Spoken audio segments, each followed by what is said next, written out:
So yan, magre-repair tayo ng dalawang camera dito sa grocery. Tapos by Monday, kakabitan natin to ng 8 cameras na Hikvision. Yan yung repair natin yung isang camera. Ito yung grocery. Tapos yung i-installan natin tong second floor sa third floor by Monday, 8 cameras. So ang kasama natin yan si Ading. So ayan, mag-repair muna tayo. So dito na kami sa monitoring. So natanggalan namin yung camera doon, tsaka yung isang camera sa labas. So itong dalawa na yun. Na-test na rin namin yan. All goods naman itong dalawang camera.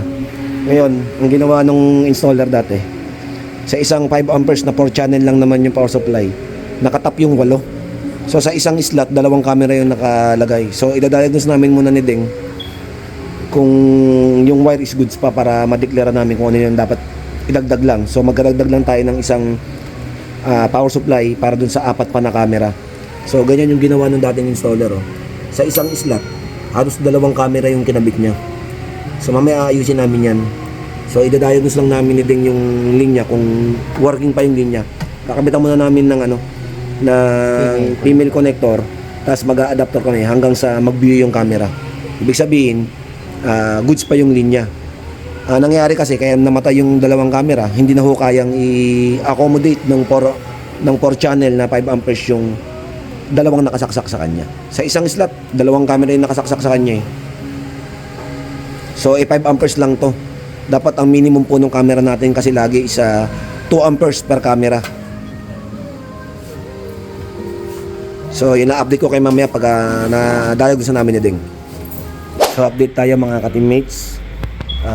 Na-diagnose natin yung mga 3 linya. So yan, wala pa rin siyang view. Meaning patay na po yung cable kasi hausyaw naman yung pagkakalagay ng cable. So obligado tayong maglagay ng bagong cable, magre-recable tayo. Tanggalin natin yung mga lumang cable.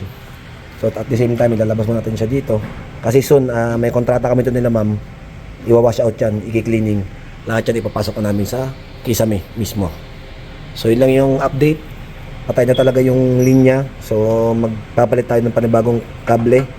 Dalawang camera yan, nilinyahan natin. Yung isa, wala na talaga itong isa dahil pinatay na yung camera nung sa labas na isa. So dalawa lang yung nilinya natin, dalawa lang yung bubuhayin natin dito, magiging 7 yung camera dito. So yun lang yung update muna natin, nataga muna namin mga teammates. Update ko kayo pagka mailatag na namin at nabuhay na namin yung dalawang camera.